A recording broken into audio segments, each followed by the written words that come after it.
И спечелиха безапелационно битката с директни елиминации, безспорно бяха едни. Какво ще сподели пред нашата камера най-ентусиазирания от отбора, ще разберем след малко.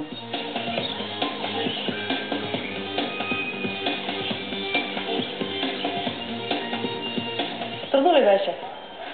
Ние вярвахме, че ще победим. Наистина беше доста трудно, но положихме доста усилия с колегата. Цяла седмица тренирахме. И резултат на нашите тренировки успяхме да победим конкуренцията.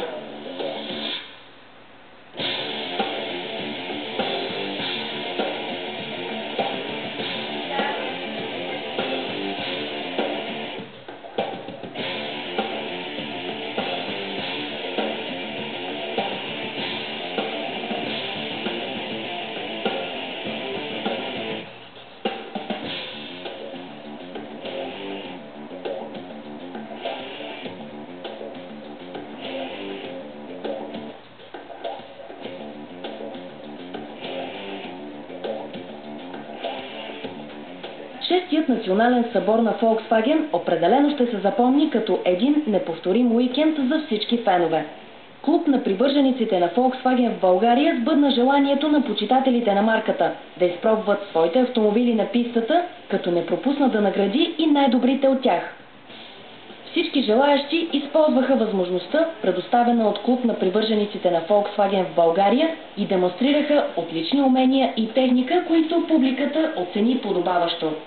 Противно на всички очаквания, времето беше чудесно и предостави оптимални условия за каране.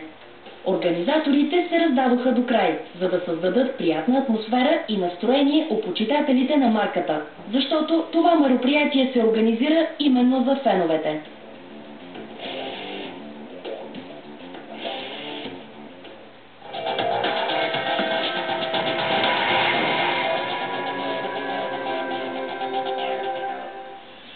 Трети кръг от републиканския шампионат по ендуро се проведе в Добринище.